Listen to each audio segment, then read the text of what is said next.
हरे कृष्णा। ओम नमो भगवते वासुदेवाय। ओम नमः शिवाय। हर हर महादेव। प्यारे भक्तों, आज आप सभी श्रवण करेंगे कार्तिक नहाने की सभी कहानियां एक साथ। पहले सुनेंगे गणेश भगवान की कथा। प्रेम से बोलिए जय श्री गणेश। पौराणिक कथा के अनुसार एक बार जब गणेश जी गंगा नदी के किनारे तपस्या कर रहे थे तो वहां से देवी तुलसी गुजरी। उन्होंने देखा कि युवा गणेश जी तपस्या में लीन थे। वो रत्न जटित सिंहासन पर विराजमान थे। उनके समस्त अंगों पर सुगंधित चंदन लगा हुआ था। गले में परिजात पुष्प के साथ स्वर्णमणि रत्नों के अनेक सुंदर हार थे और उनकी कमर में अत्यंत कोमल रेशम का लाल पीतांबर लिपटा हुआ था। देवी तुलसी गणेश जी के इस सुंदर स्वरूप पर मोहित हो गई और उनके मन में भगवान गणेश से विवाह करने की इच्छा जागृत हुई। माता तुलसी ने विवाह की इच्छा बताने के लिए भगवान गणेश जी का ध्यान भंग कर दिया। भगवान गणेश इस बात से न केवल नाराज हो गए बल्कि माता तुलसी की मनसा जानकर स्वयं को ब्रह्मचारी बताकर उसके विवाह प्रस्ताव को अस्वीकार कर देते हैं।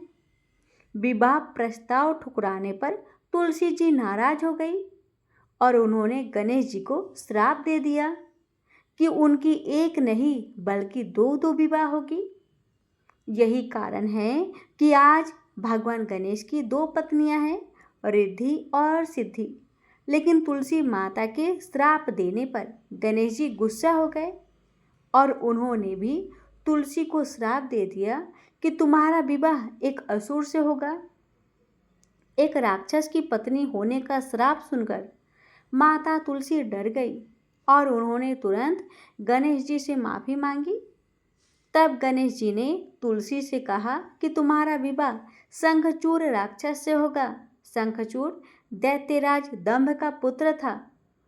दंभ ने भगवान विष्णु की तपस्या करके तीनों लोकों के लिए अजय और पराक्रमी पुत्र के रूप में शंखचूड़ को मांगा था। बाद में शंखचूड़ ने भगवान ब्रह्मा की आज्ञा का पालन करते हुए माता तुलसी से विवाह किया था। भक्तों, गणेश जी ने माता तुलसी से ये भी कहा कि तुम भगवान विष्णु को प्रिय होने के साथ ही कलयुग में मोक्ष देने वाली होगी, पौधे के रूप में पूजनीय होगी, लेकिन मेरी पूजा में तुम्हारा प्रयोग नहीं होगा।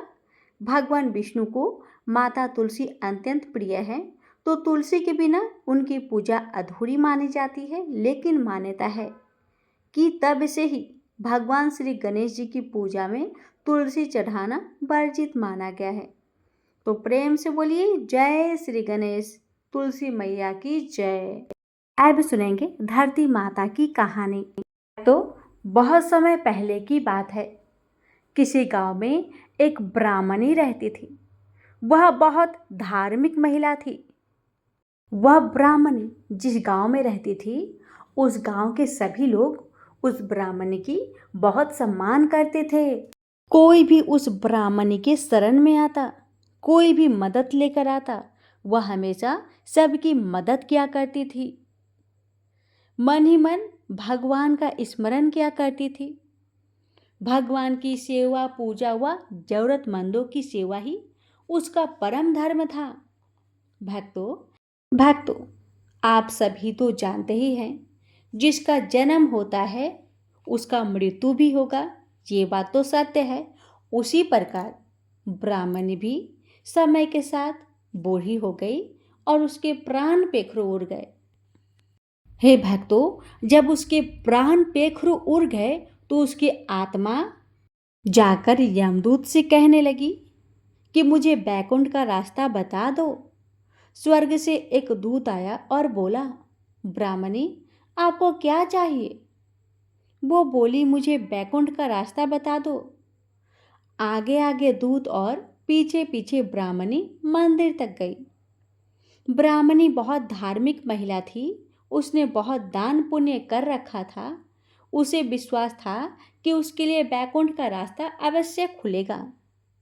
ब्राह्मणी ने वहां जाकर देखा, वहाँ बड़ा सा मंदिर, सोने का सिंहासन, हीरे मोती से जड़ित छतरी थी। चित्रगुप्त जी न्याय सभा में बैठे साक्षात इंद्र के समान शोभा पा रहे थे। यमराज जी सबको कर्म अनुसार दंड दे रहे थे। ब्राह्मणी ने जाकर प्रणाम किया और बोली, मुझे बैकुंठ जाना है। चित्रगुप्त ने लेखा सुनाया और कहा कि ब्राह्मणी, तुमने सब धर्म किए हैं परंतु धरती माता की कहानी नहीं सुनी, इसलिए तुम्हारे सिर पर धरती माता का कर्ज है। बैकुंठ में कैसे जाएगी?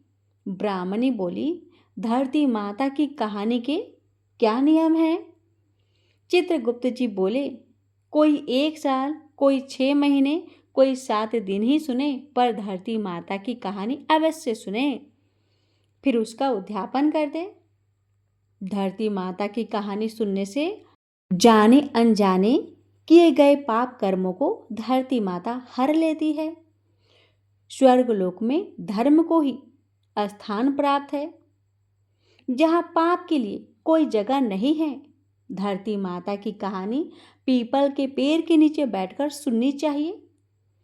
यह बात सुनकर ब्राह्मणी ने प्रार्थना की कि मुझे 7 दिन वापस पृथ्वी लोक पर जाने दो, मैं कहानी सुनकर वापस आ जाऊंगी।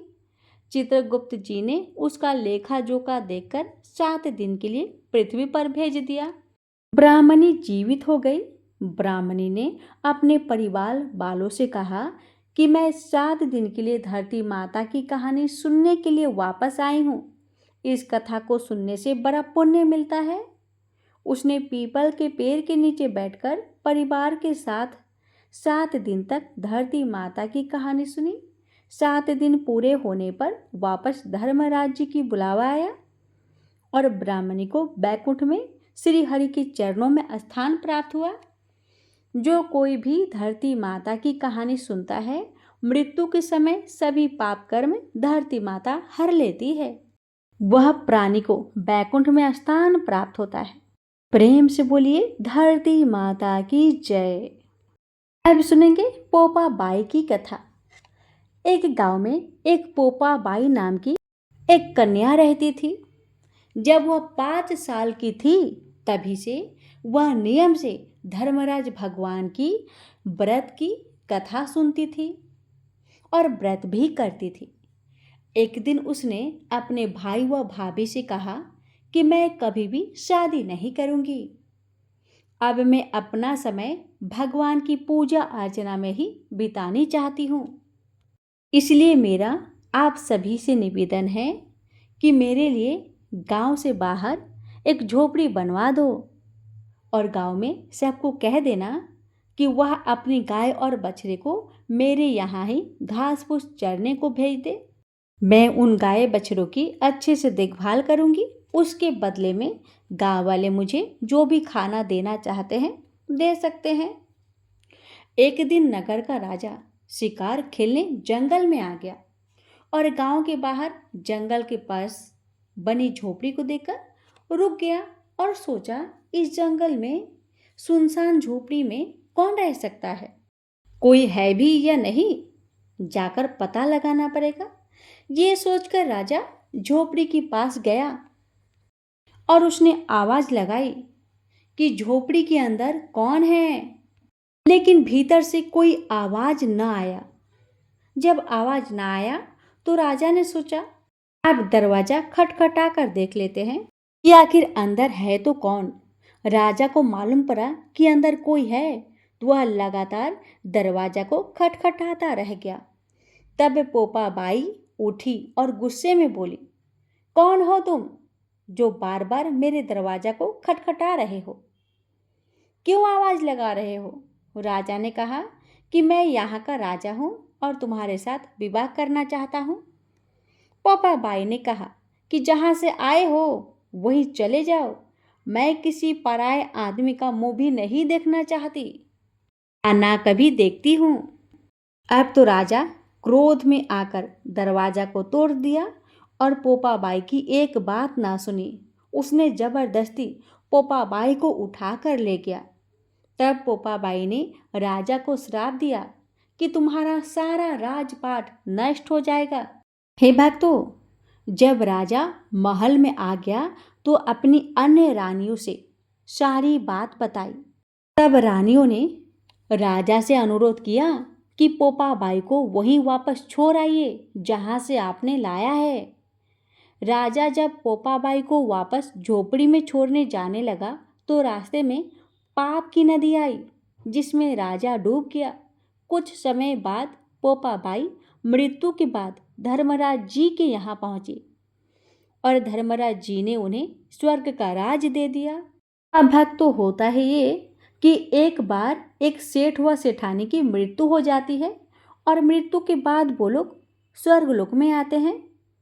तो स्वर्ग के दरवाजा बंद देखकर वह धर्मराज जी से द्वार खोलने के लिए आग्रह करते हैं। तो धर्मराज जी कहते हैं कि इस द्वार पर पोपा बाई का राज है। इस पर सेठ सेठानी कहते हैं कि हम तो पोपा बाई को नहीं जानते। तो धर्मराज जी ने उन दोनों की बात सुनकर कहते हैं, तुम दोनों 7 दिन तक मृत्यु लोक में रहो। 8 खोपड़े से राई भरकर 5 कपड़े ऊपर रखकर कहानी सुनकर उद्यापन करना और कहना कि राज है पोपा बाई, लेखा लेगी राई राई। प्रेम से बोलिए धर्मराज भगवान की जय, पोपा बाई की जय। एक नगर में एक ब्राह्मण दंपति रहते थे।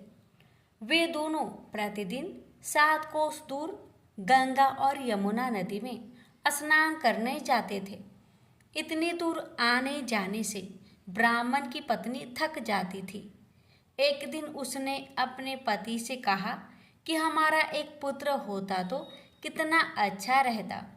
पुत्र की बहू आती तो हमें घर वापस जाने पर खाना बना हुआ मिलता और बहू घर का काम भी कर देती। अपनी पत्नी की बात सुनकर ब्राह्मण ने कहा कि तूने बात तो सही कही है, चल मैं तेरे लिए बहू ला ही देता हूँ। ब्राह्मण ने कहा कि एक पोटली में आटा डालकर कुछ मोहरे रख दे। ब्राह्मण के कहे अनुसार उसने पोटली बांध दे दी। पोटली लेकर ब्राह्मण चला गया। ब्राह्मण सफर के दौरान यमुना के किनारे बहुत ही सुंदर लड़कियां दिखाई दी। वे रेत में घर बनाकर खेल रही थी। उनमें से एक लड़की ने कहा कि मैं अपना घर नहीं बिगाड़ूंगी, मुझे तो रहने के लिए ये घर चाहिए। लड़की की बात सुनकर ब्राह्मण मन ही मन सोचने लगा कि बहू बनाने के लिए यही लड़की उचित है। जब वह लड़की जाने लगी तो ब्राह्मण भी उसके पीछे पीछे उसके घर तक चला गया।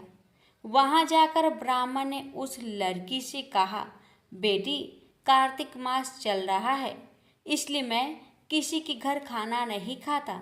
मैं अपने साथ आटा लेकर आया हूँ।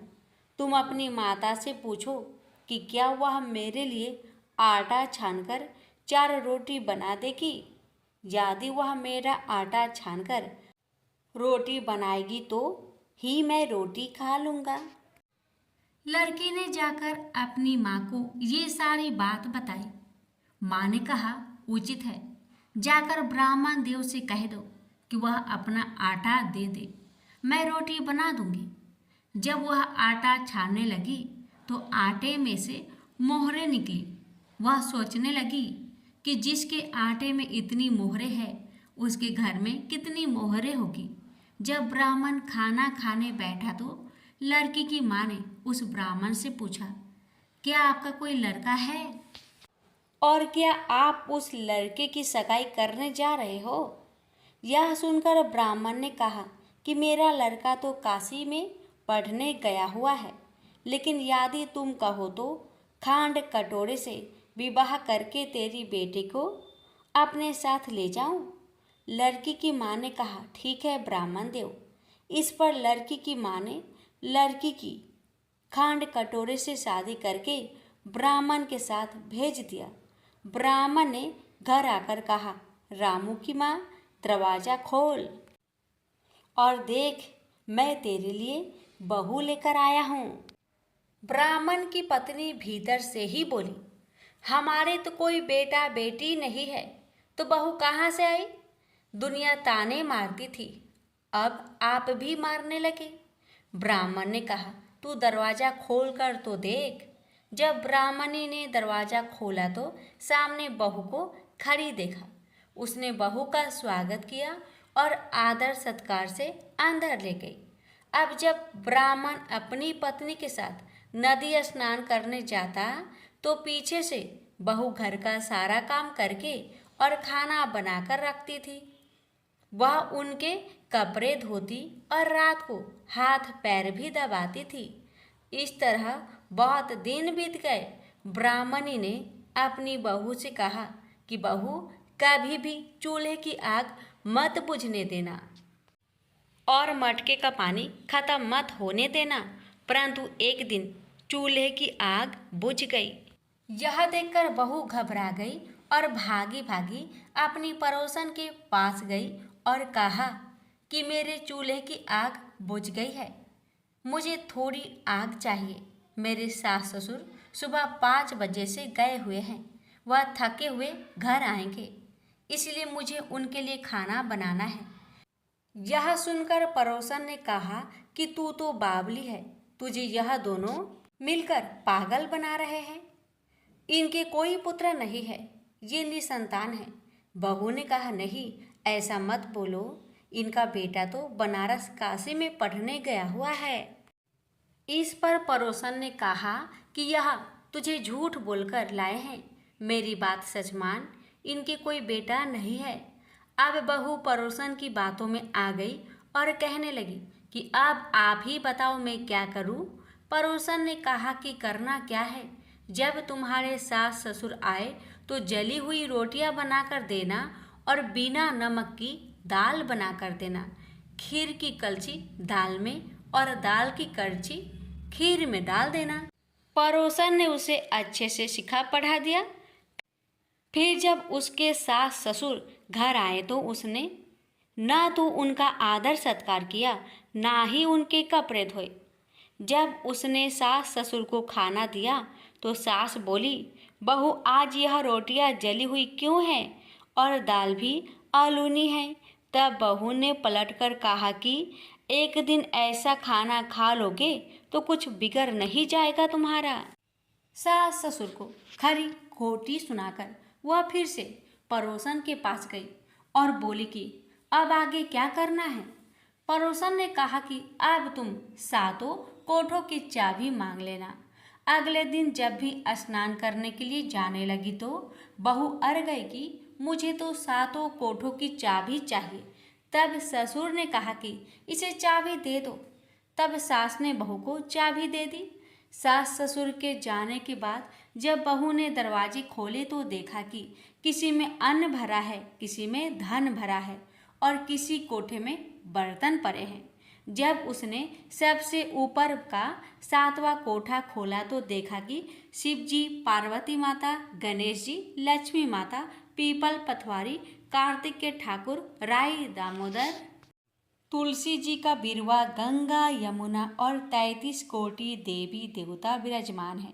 वहीं पर एक लड़का चंदन की चौकी पर बैठा माला जप रहा है। यह सब देखकर उसने लड़के से पूछा कि तुम कौन हो। तब लड़का बोला कि मैं तेरा पति हूँ, अभी दरवाज़ा बंद कर दे, जब मेरे माता पिता आएंगे तब दरवाज़ा खोलना। यह देखकर बहू बहुत खुश हुई और 16 श्रृंगार कर सुंदर वस्त्र पहनकर अपने सास ससुर का इंतजार करने लगी। उसने अपने सास ससुर के लिए अच्छे अच्छे पकवान बनाए। जब उसके सास ससुर घर पर आए तो उसने उनका आदर सत्कार किया और प्रेम पूर्वक खाना खिलाया और हाथ पैर दबाने लगी। और पैर दबाते दबाते बहू ने कहा कि माँ, आप इतनी दूर गंगा यमुना स्नान करने के लिए जाती हो तो आप थक जाती हो, इसलिए आप घर पर ही स्नान क्यों नहीं करती हो। यह सुनकर सास कहने लगी कि बेटी, गंगा यमुना घर पर तो नहीं बहती है। तब उसने कहा, हाँ माँ जी, बहती है, चलो मैं आपको दिखाती हूँ। जब बहू ने 7वां कोठा खोलकर दिखाया तो उसमें शिव जी, पार्वती जी, गणेश जी, लक्ष्मी जी, पीपल पथवारी, कार्तिक के ठाकुर, राई दामोदर, तुलसी जी का बिरवा, गंगा यमुना बह रही है और 33 कोटि देवी देवता विराजमान हैं। वह चौकी पर बैठा एक लड़का माला जप रहा है। माँ ने उसे देखकर कहा कि बेटा तू कौन है? लड़का बोला, माँ मैं तेरा बेटा हूँ। तब ब्राह्मणी ने पूछा कि तू कहाँ से आया है? लड़के ने जवाब दिया कि मुझे कार्तिक के देव ने भेजा है। माँ ने कहा, बेटा यह संसार कैसे मानेगा कि तू मेरा बेटा है? माँ ने कुछ विद्वान पंडितों से मदद मांगी। पंडितों ने कहा, इस पर बहू बेटा खड़े हो जाए और उस पर माँ खड़ी हो जाए। माँ ने चमड़े की अंगियाँ पहनी हो और छाती में से दूध की धार निकलकर बेटे की दाढ़ी मूछ भीगे और पवन पानी से गठजोड़ बंधे, तब मानेंगे कि यह इस माँ का ही बेटा है। उसने ऐसा ही किया। चमड़े की अंगियाँ फट गई और छाती में से दूध की धार निकलकर बेटे की दाढ़ी मूछ भीग गई। पवन पानी से बहू बेटे का गठजोड़ बंध गया। यह सब देखकर ब्राह्मण और उसकी पत्नी की खुशी का ठिकाना ना रहा। तो ये थी कार्तिक मास की कथा। हे कार्तिक के ठाकुर, जैसे ब्राह्मण और ब्राह्मणी को बहू बेटा दिया, वैसे सबको देना। कार्तिक मास की कथा कहने, सुनने और हुक्कारा भरने वाले सब पर अपनी कृपा सदा सर्वदा बनाए रखना। प्रेम से बोलिए कार्तिक के देवी देवता की जय। एक बुढ़िया माई थी जो चतुर्मास में पुष्कर स्नान किया करती थी। उसके एक बेटा और बहू थे। सास ने बहू को फलहार उपवास में खाने योग्य बनाने को कहा, तो बहू ने खाली टिफिन ही रख दिया। बेटा माँ को पहुँचाने के लिए पुष्कर गया। रास्ते में माँ से बोला, माँ फलहार कर लो।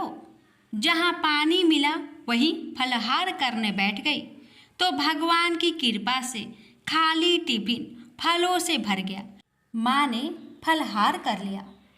पुष्कर माँ के रहने के लिए झोपड़ी बनाकर बेटा वापस घर को आ गया। रात्रि में श्रावण मास आया और बोला, बुढ़िया माई दरवाजा खोल। तब बुढ़िया माई ने पूछा, आप कौन हैं? तो वह बोला, मैं श्रावण मास हूँ। तो बुढ़िया माई ने तुरंत दरवाजा खोल दिया। बुढ़िया माई ने शिव पार्वती की पूजा अर्चना की, बेलपत्र से अभिषेक किया। जाते समय श्रावण मास ने बुढ़िया माई को आशीर्वाद दिया और झोपड़ी की एक दीवार सोने की हो गई। भाद्रपद मास आया, उसने भी दरवाजा खोलने को कहा। बुढ़िया माई ने दरवाजा खोला, सत्तू बनाकर कजरी तीज मनाई। भाद्रपद मास ने बुढ़िया माई को आशीर्वाद दिया और झोपड़ी की दूसरी दीवार सोने की हो गई। फिर आश्विन मास आया और उसने भी दरवाजा खोलने को कहा। बुढ़िया माई ने दरवाजा खोला, पितरों का तर्पण कर ब्राह्मण भोज कराकर श्राद्ध किया। नवरात्रि में माँ दुर्गा को अखंड ज्योति जलाकर प्रसन्न किया। सत्य की विजय दिवस के रूप में बुराई का अंत की खुशी में दशहरा मनाया। आश्विन मास ने जाते समय प्रसन्न होकर तीसरी दीवार भी बहुमूल्य रत्नों से जटित कर दी और बुढ़िया माई को सदैव प्रसन्न रहने का आशीर्वाद दिया। इन सब के बाद कार्तिक मास आया, उसने भी दरवाजा खोलने को कहा।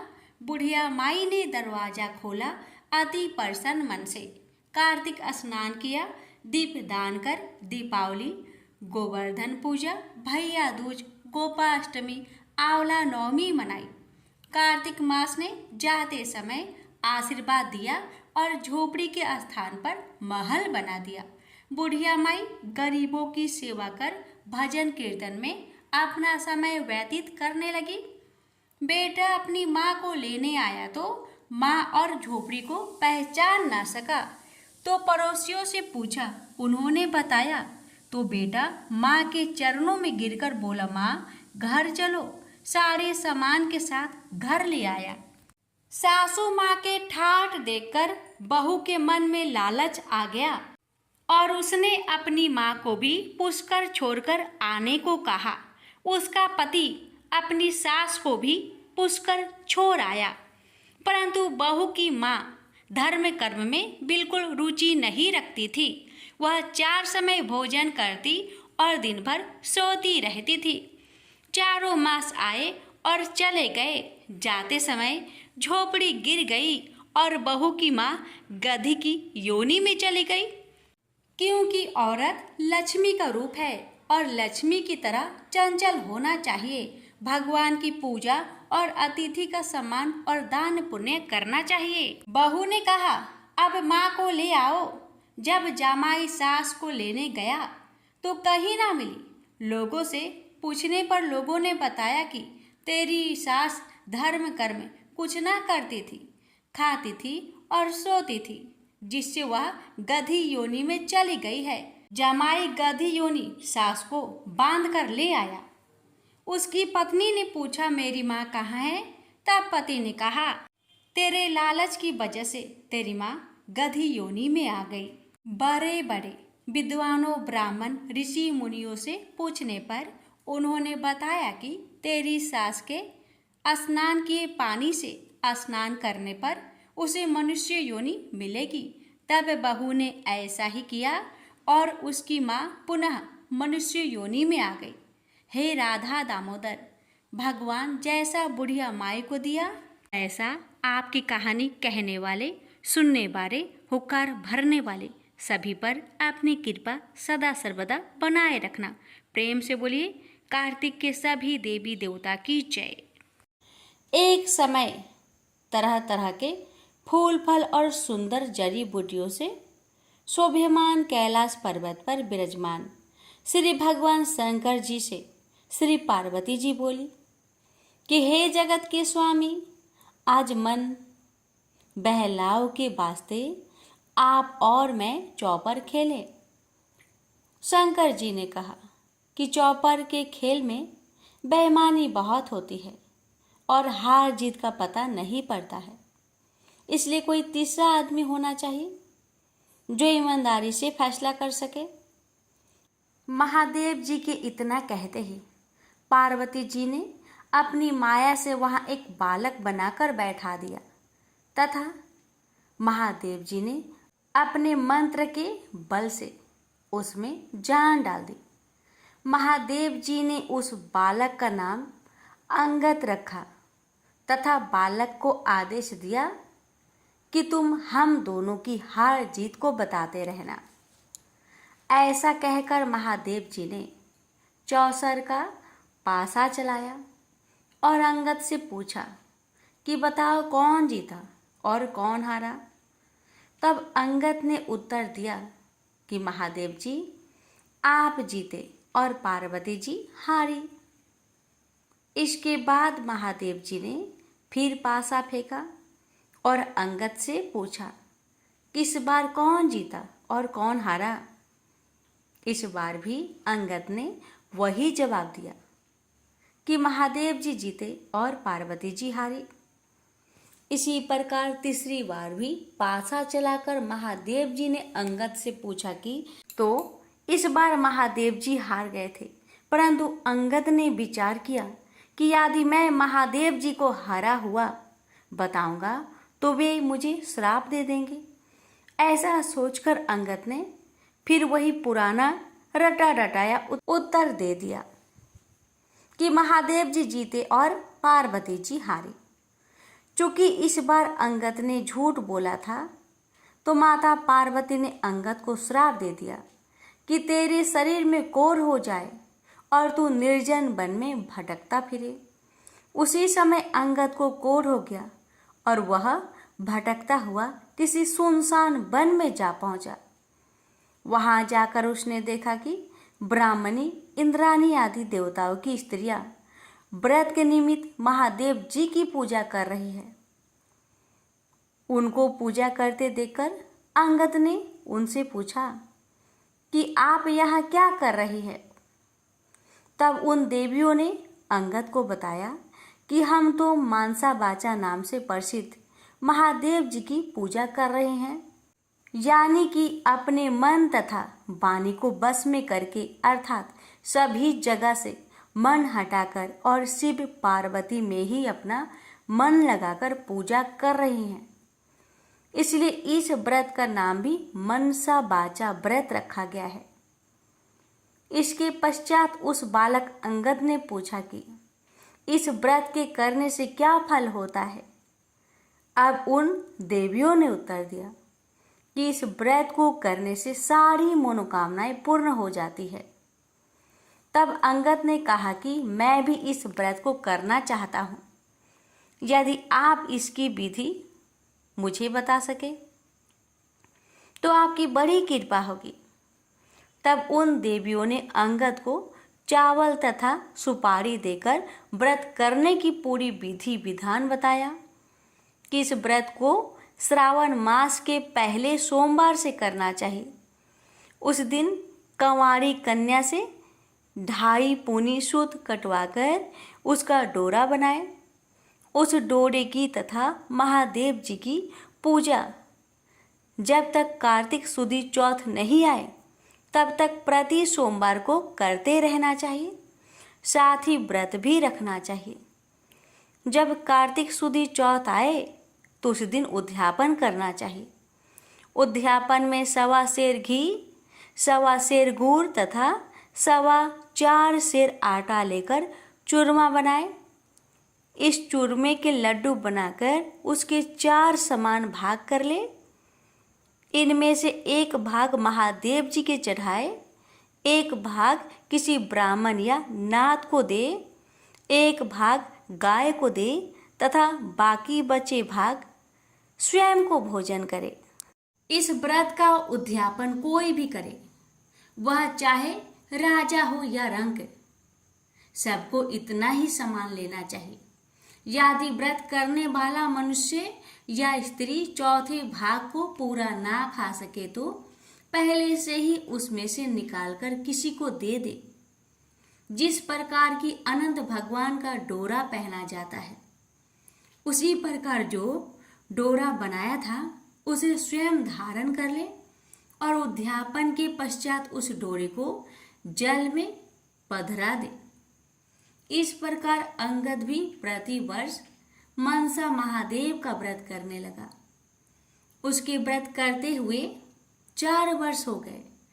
तब व्रत के प्रभाव से पार्वती जी के हृदय में दया उत्पन्न हुई और उन्होंने महादेव जी से पूछा कि महाराज, जिस बालक को मैंने श्राप दिया था उसका कुछ पता नहीं है कि उसको किसी ने मार तो नहीं दिया।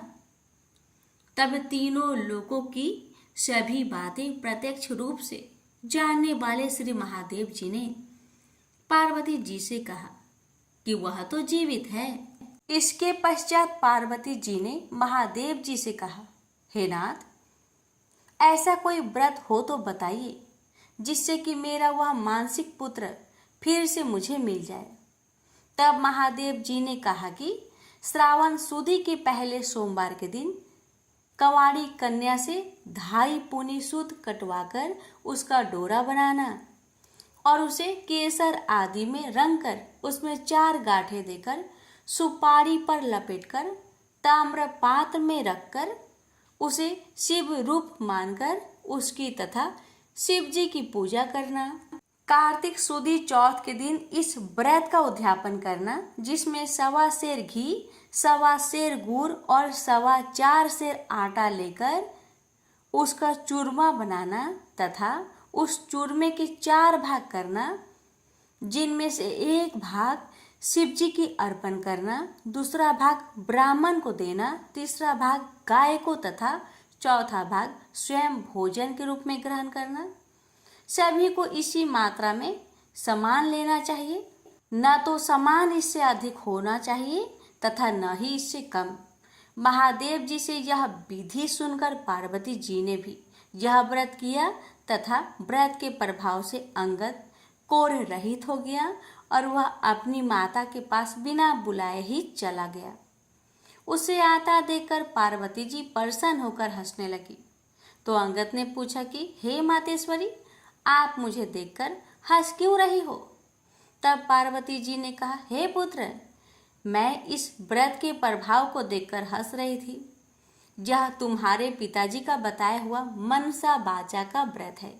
यह व्रत मैंने किया, तभी तो तुम ठीक होकर मेरे पास आ गए हो। इस बात को सुनकर अंगद ने कहा कि हे माता, मैंने भी यह व्रत किया था, इसी से मेरा कोढ़ भी मिट गया। तब पार्वती जी ने कहा कि हे पुत्र, अब तेरी क्या इच्छा है वह बता। तब उस पुत्र ने कहा कि हे जगत जननी माँ, मुझे उज्जैन नगरी का राज्य करने की और वहाँ की राजकुमारी से ब्याह करने की इच्छा है। पुत्र के इतना कहते ही पार्वती जी ने उससे कहा कि जा, तुझे उज्जैन का राज्य मिल जाएगा, तू फिर से इस मांचा वाचा के व्रत को कर। इस प्रकार अंगद ने पुनः 4 वर्ष तक यह व्रत किया, तब उसे उज्जैनी का राज्य मिल गया। अब नारद जी राजा युधिष्ठिर से कह रहे हैं कि उसे राज्य किस प्रकार मिला, तो सुनो। उज्जैन के राजा रानी वृद्ध हो गए थे, उनके कोई पुत्र नहीं था, केवल एक राजकुमारी थी। इसलिए राजा रानी ने सोचा कि इस कन्या का विवाह किसी राजकुमार से करके उसको राज्य दे देंगे। ऐसा निश्चय कर उन्होंने एक स्वयंवर रचा, जिसमें कई देशों के राजकुमार आए। तब वहां के राजा ने एक हथिनी को श्रृंगार करा के पूजा करके हाथ जोड़कर कहा कि हे हथिनी, तुम देव स्वरूपा हो, तुम यह माला लो और जो भी इस राज्य को संभालने में सक्षम हो तथा राजकुमारी के लायक वर हो, उसे यह माला पहना दो। किसी मामूली मनुष्य को यह माला मत पहना देना। पार्वती जी का पुत्र अंगद भी देवलोक से उज्जैन नगरी पहुंचा, तो वह भी स्वयंवर देखने के लिए राजा के वहां चला गया। हथनी ने उसे देखकर उसके ही गले में माला डाल दी। यह सब देखकर स्वयंवर में आए लोगों ने कहा कि ये तो हथनी की भूल है, क्योंकि यह बालक कोई राजकुमार नहीं है। ऐसा कहकर उन लोगों ने उस लड़के को दूर हटा दिया और पुनः वह माला हथिनी को दे दी और उससे प्रार्थना की कि हे माता, जो इस राज्य के लायक हो उसको ही माला पहनाना। परंतु दूसरी बार भी हथनी ने उस बालक के पास जाकर उसी के गले में माला डाल दी। जहाँ सब देखकर वहां उपस्थित लोग कहने लगे कि हथनी ने हठ पकड़ ली है। इतना कहकर उन्होंने उस बालक को मार पीट कर दरवाजे से बाहर निकाल दिया एवं पुनः हथिनी पर गणपति की मूर्ति स्थापित करके वही प्रार्थना की। वह हथिनी देवरूपी थी, इसलिए वह दरवाजे के बाहर निकली और उस बालक को ढूंढकर तीसरी बार भी उसी के गले में माला डाल दी। तब राजा ने नगर सेठ को बुलाकर कहा कि तुम इस बालक को यहाँ से ले जाओ और बारात सजाकर इसे हमारे यहाँ ले आओ। राजा की आज्ञा मानकर सेठ अंगद को वहाँ से ले गया। इतनी देर में राजा ने भी पंडित को बुलाकर लगन का दिन निश्चय करवाया और अपनी कन्या का विवाह उस बालक के साथ कर दिया। इतना ही नहीं, राजा ने अपने खर्चे के लिए थोड़े से गांव रखकर अपना सारा राज्य ही अपनी बेटी को कन्यादान में दे दिया। विवाह के पश्चात अंगद और राजकुमारी महल में गए। अब अंगद उज्जैन नगरी का राजा तथा राजकुमारी वहां की रानी बन चुकी थी। एक दिन रानी ने राजा से पूछा कि हे पतिदेव, आप अपनी जात और नाम तो बताइए। इस पर अंगद ने उत्तर दिया कि मेरा नाम अंगद है, भगवान महादेव मेरे पिता और पार्वती मेरी माता है। तब राजकुमारी ने कहा कि महाराज, इस बात को तो मृत्यु लोक के लोग मानेंगे नहीं, आप मुझे सत्य सत्य बताइए। तब अंगद ने अपनी जन्म की सारी कथा रानी को बताई कि किस तरह चौसर खेल में साक्षी बनने के लिए माता पार्वती ने अपनी माया से उसे बनाया था और महादेव जी ने अपने मंत्र बल से उसे सजीव रूप दिया। फिर पार्वती जी ने उसे श्राप दिया और इंद्राणी आदि देवियों ने उसे मनसा वाचा व्रत बताया, जिसको 4 वर्ष तक करने के फलस्वरूप वह अपने माता पिता के पास वापस पहुंचा। उसे पार्वती जी ने गले लगाया और कहा कि अब तुम्हारी क्या इच्छा है। तब उसने अपनी माता से कहा कि उसे उज्जैनी के राजा बनने की इच्छा है। तब पार्वती जी के कहने पर उसने फिर से 4 वर्ष तक मनसा वाचा नाम से प्रसिद्ध अपने पिता शिव जी का व्रत किया तथा इसी व्रत के प्रभाव से आज उसे उज्जैन के राज्य और उसके जैसी रानी मिली। इतना सुनकर रानी ने कहा कि हे महाराज, मैं तो पुत्र, धन तथा राज्य का सुख चाहती हूँ। तब अंगद ने अपनी रानी को वही मनसा वाचा का शिव जी का व्रत बता दिया और कहा कि बिना मेरे वह गर्भवास के तेरे पुत्र होगा। ऐसा कहकर अंगद जी पुनः कैलाश चले गए। पति की आज्ञा अनुसार राजकुमारी ने 4 वर्षों तक महादेव जी का यह उत्तम व्रत किया। इससे महादेव जी प्रसन्न हो गए। एक दिन रानी ने अपने दासी से कहा कि जा ऊपर जाकर जल की झाड़ी ले आ, मैं दातुन करूंगी। दासी ऊपर गई तो वहां जाकर क्या देखती है कि सोने की पालकी में एक छोटा सा सुंदर बालक सो रहा है और मुख में अंगूठा चूस रहा है।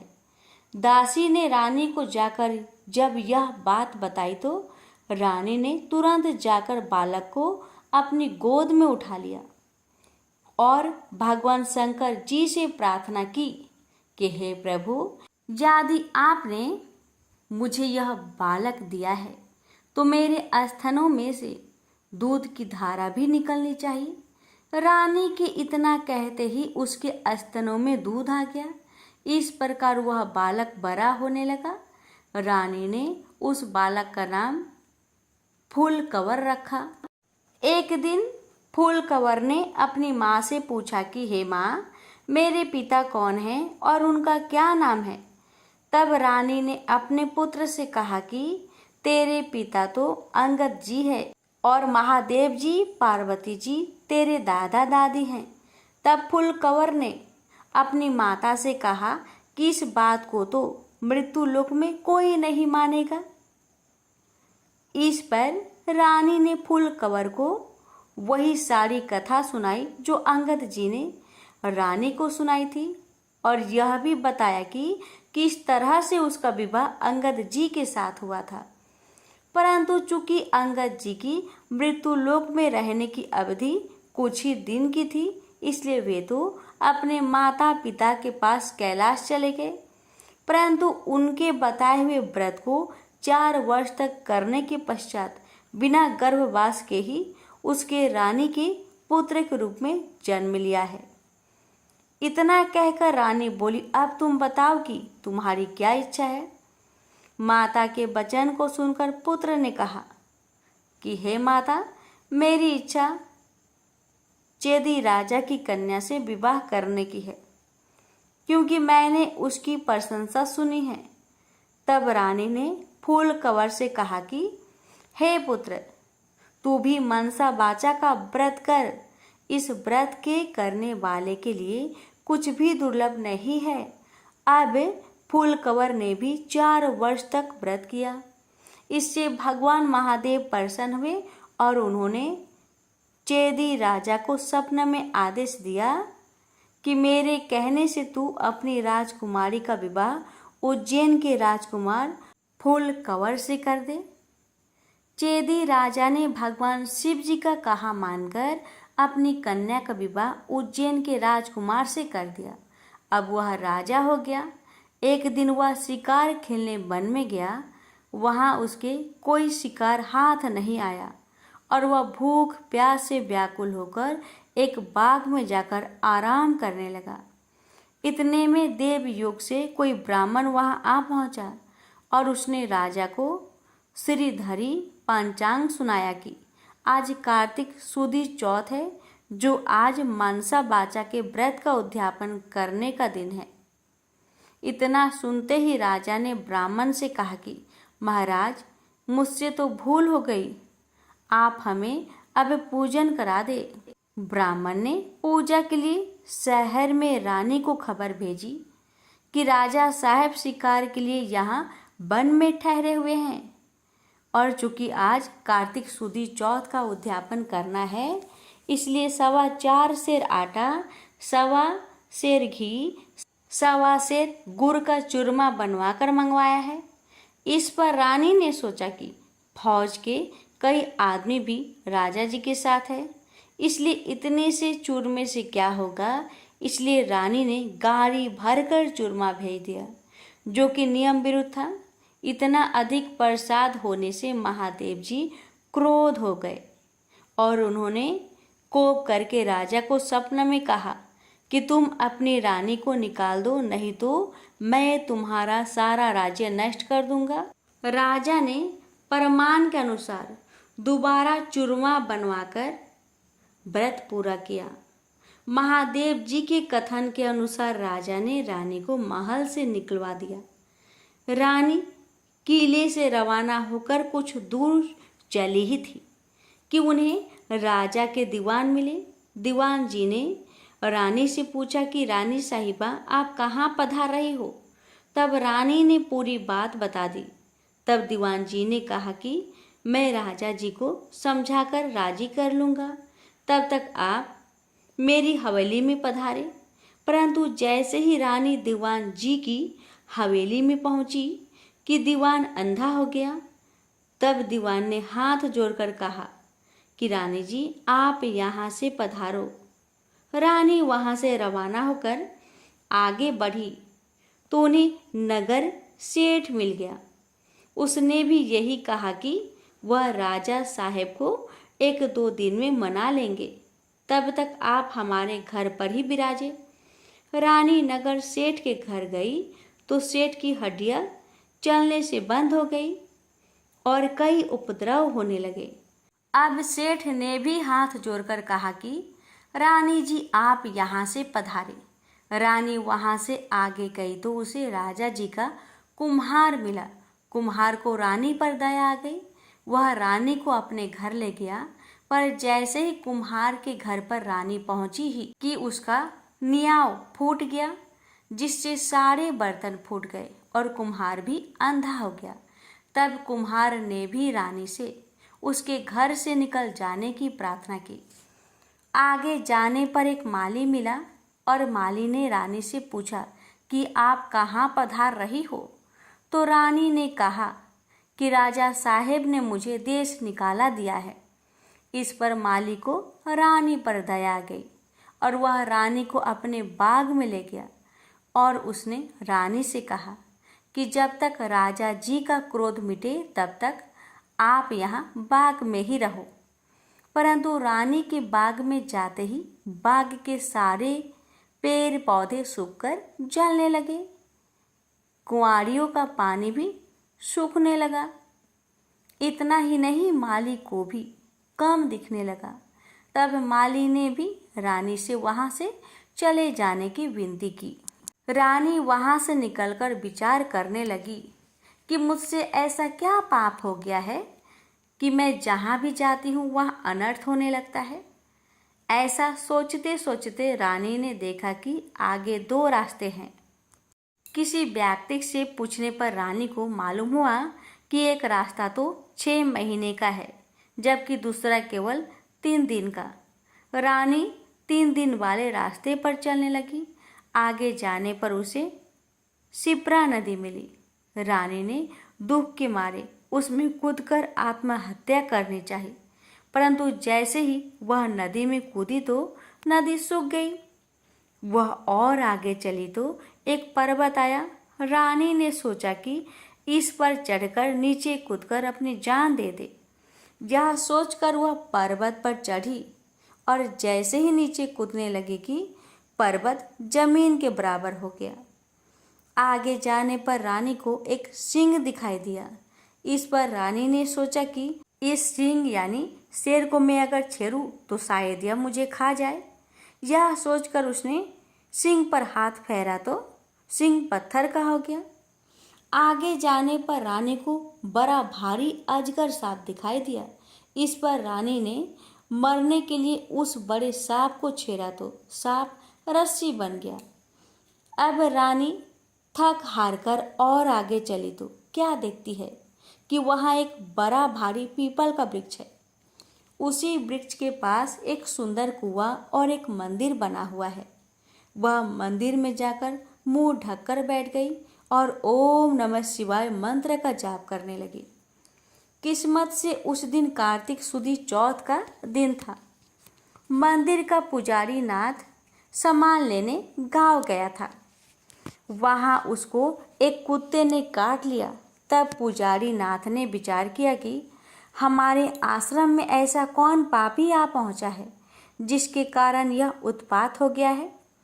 मंदिर जाकर नाथ ने एक स्त्री को बैठा हुआ देखा तो कहने लगा, आज यहाँ कोई डाकन या भूतनी आ गई है। तब रानी ने विनयपूर्वक कहा कि महाराज, मैं ना तो डाकन हूँ और ना ही भूतनी, मैं तो मानवी हूँ। आकाश की घेरी और जमीन की झेली हुई एक दुखी स्त्री। यदि आप मुझे धर्म की बेटी बनाओ तो मैं आपको अपना सारा भेद कहूँ। नाथ ने यह स्वीकार कर लिया तो रानी ने अपना सारा भेद कह दिया। अब वह वहाँ से जाने लगी तो चल नहीं सकी। तब पुजारी नाथ ने उद्यापन का एक लड्डू उसे खाने को दे दिया। लड्डू को हाथ में देखते ही रानी को व्रत याद आ गया। नाथ ने भी बता दिया कि आज कार्तिक सुदी चौथ है और यह मनसा बाचा के व्रत का प्रसाद है। इसका नियम है कि राजा हो तो भी अधिक प्रसाद ना बनाए और गरीब हो तो भी कम ना बनाए। यह एक भाग का लड्डू है। तब रानी के समझ में आ गया कि उसने प्रसाद का चूरमा ज्यादा भेजा था, इससे महादेव जी उससे क्रोध हो गए हैं। ऐसा विचार कर रानी ने पुजारी नाथ से प्रार्थना की कि हे महाराज, इस व्रत को अब मैं भी करना चाहती हूँ। तब नाथ ने कहा कि श्रावण सुदी चौथ आ रही है, इस दिन से तुम व्रत शुरू करो। फिर नाथ जी ने कंवारी कन्या से पूनी कतवाकर उसका डोरा बना दिया। पूजन का सामान लाकर सोमवार के सोमवार रानी व्रत और पूजन करती रही। जब कार्तिक सुदी चौथ आई तब नाथ जी गांव जाकर सामान ले आए और 1.25 सेर घी, 1.25 सेर गुड़, 4.25 सेर आटे का चूरमा बनाया। चूरमे के 4 भाग किए गए और शिव जी पार्वती जी की मनसा वाचा पूजा की। इस तरह व्रत करते हुए रानी को 4 वर्ष पूरे हो गए तो महादेव जी ने राजा को स्वप्न में दर्शन देकर कहा कि राजन, अब तू रानी को वापस बुलवा ले, नहीं तो मैं तेरे राज्य का नाश कर दूंगा। तब राजा ने कहा कि महाराज, अब रानी का पता लगाना कठिन है। आपकी आज्ञा से ही तो मैंने उसे देश निकाला दिया था। तब महादेव जी ने कहा कि हे राजन, तू 4 विश्वासी नौकरों को पूरब के दरवाजे पर भेज दे। वहाँ बिना नाथे हुए बैलों की गाड़ी आएगी। वह गाड़ी वही जाकर ठहरेगी जहाँ पर तुम्हारी रानी है। प्रातःकाल होते ही राजा ने अपने 4 विश्वास पात्र आदमी पूरब की ओर भेज दिए। आगे बिना नथे हुए बैलों की गाड़ी आई और वे चारों उसमें बैठ गए और वे उसी मंदिर पर पहुंच गए जहां पर रानी थी। रानी को पहचान कर सेवकों ने कहा कि हे रानी जी, अब आप पधारिए, राजा साहब ने आपको बुलाया है और इसी कार्य के लिए हमको यहाँ भेजा है। तब रानी ने नाथ जी को कहा कि मैं आपकी धर्म की बेटी हूँ, इसलिए आप मुझे सीख देकर भेजिए। तब नाथ जी ने मिट्टी के हाथी घोरा हुआ पालकी बनाकर मंत्र के छींटे दिए। जिससे वे सच्चे हाथी घोड़ा पालकी बन गए।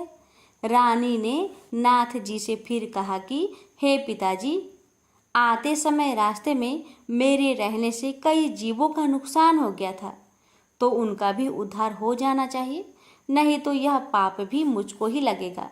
तब नाथ जी ने शिव जी के निर्माल्य स्नान कराए जल की एक झाड़ी भर दी और कहा कि बेटी, तो इस जल का छींटा ओम नमः शिवाय कहकर डाल दी जाना, तो सारे पाप निवृत्त हो जाएंगे। अब तो रानी शिव जी, पार्वती जी को और नाथ जी को साष्टांग नमस्कार कर लेने को आई और चारों सेवकों के साथ रवाना हो गई। जाते हुए उसे रास्ते में वही सर्प मिला। तब रानी ने शिव जी से प्रार्थना की कि हे प्रभु, मेरे पाप से यह सर्प रस्सी बन गया था, अब यह फिर से सर्प हो जाए, ऐसी प्रार्थना कर झाड़ी के जल के छींटे दे दिए, जिससे वह पहले के समान सर्प बन गया। आगे उसे वही सिंह मिला जो पत्थर का होकर पड़ा था। उसके भी रानी ने झाड़ी के जल के छींटे दिए, तो वह जीवित होकर जंगल में भाग गया। आगे चलने पर वह पर्वत आया जो जमीन के बराबर हो गया था। प्रार्थना करके जल के छींटे देने से वो भी पहले जैसा पर्वत हो गया। आगे जाते जाते वह नदी आई जो सूख गई थी। रानी ने शिव जी का ध्यान कर जल के छींटे दिए, जिससे वह भी गहरे तथा स्वच्छ जल वाला नदी फिर से हो गया। अब रानी जी ने पालकी, हाथी, घोड़े तो किले में भेज दिए और वह खुद उसी बाग में गई जो पहले सूख गया था। बागवान ने कहा कि रानी जी, आप फिर क्यों आ रही हो? पहले ही आपके आने से यह बाग उजड़ गया था। पर रानी के समझाने पर माली ने फाटक खोला। रानी के बाग में जाकर शिव जी का ध्यान कर झाड़ी के जल के छींटे दिए, जिससे वह पहले से भी अच्छा हरा भरा बगीचा हो गया। वहाँ कई कोयल बोलने लगी, नाना प्रकार के फल फूल दिखाई देने लगे और कुओं में लबालब जल भर गया। फिर रानी जी उसी कुम्हार के घर गई तो कुम्हार की आंखें खुल गई और जल के छींटे देने से न्याव के बर्तन सोने चांदी के बन गए। कुम्हार ने कहा कि रानी जी, ये सोने के बर्तन हमारे पास कौन रहने देगा? तब रानी जी ने कहा कि इसमें से 4 बर्तन राजा को भेंट कर देना। इसी प्रकार रानी नगर सेठ के घर गई तो उसकी हड्डियां सिरकने लगी और उसे व्यापार में लाभ होने लगा। तब नगर सेठ ने कहा कि अन्नदाता जी, आपके पधारने से हमारी यह रिद्धि सिद्धि हुई है। इस खुशी में मैं सारी नगरी को जिमाना चाहता हूँ। सारी नगरी में ढिंढोरा पिटवा दिया गया कि कल किसी के घर में धुआं ना निकले। यदि किसी ने चूल्हा जलाया तो वह दंड का भागीदार होगा। आगे जैसे ही रानी दीवान जी के यहाँ पहुँची तो दीवान जी की आंखें खुल गई, सब आनंद हो गया। अब रानी साहिबा अपने किले में पधारी। राजा जी ने उनका अच्छा स्वागत किया। नगर सेठ ने सारे नगर को जिमाया और किले में जाकर रानी जी से अर्ज की कि अन्नदाता जी, अब आप भी पधार कर भोजन ग्रहण कीजिए। इस पर रानी ने कहा कि मेरे तो आज कार्तिक सुदी चौथ का उजरना है, जो किसी भूखे आदमी को जिमाकर जिमूंगी। सारे नगर के लोग तो नगर सेठ के यहाँ जिम आए। नगर में अब कोई भी भूखा व्यक्ति नहीं मिला। ढूंढते ढूंढते रानी के सेवक धोबी घाट पहुँचे तो वहाँ पर एक अंधी बहरी कोढ़ीन धोबन परी मिली। रानी जी की आज्ञा से उसे महल में बुलाया गया। रानी जी ने उसे स्नान करवाया। स्नान कराते ही उसका सारा कोढ़ मिट गया और कथा सुनाते ही उसके लिए स्वर्ग से विमान आ गया। बूढ़ी धोबन की कथा सुनने व प्रसाद लेने मात्र से ही वह सदा के लिए बैकुंठ चली गई। राजा रानी भी हर साल मनसा बाचा का व्रत करते रहे। वे संसार के सब प्रकार के सुखों को भोगते रहे और पुत्र को राजगद्दी देकर अंतकाल में शिवलोक में गए। इस प्रकार मनसा बाचा भगवान शिव जी पार्वती जी के व्रत करने की भारी महिमा है। श्रावण सुदी सोम से कार्तिक सुदी चौथ तक का यह व्रत सब मनोवांछित फल को देने वाला है। इस मनसा बाचा के व्रत को करने वाले मनुष्य की सभी कामनाएं शिव जी महाराज पूर्ण कर देते हैं। पुत्र नहीं हो या होकर जीवित नहीं रहता हो तो इस व्रत के करने से स्त्री पुत्र का सुख अवश्य प्राप्त करती है। इसी प्रकार पुरुष को स्त्री का और स्त्री को पति का सुख सौभाग्य प्राप्त होता है। जिसकी कमाई धंधा ना हो तो इस व्रत के करने से शिव शंकर भगवान उसे जीविका प्रदान करते हैं। प्रेम से बोलिए जय भोले शंकर, जय पार्वती माता।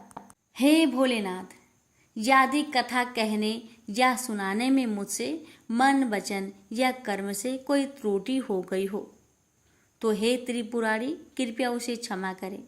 मैंने अपने श्रद्धा और सामर्थ्य अनुसार आपकी व्रत कथा का वाचन किया है।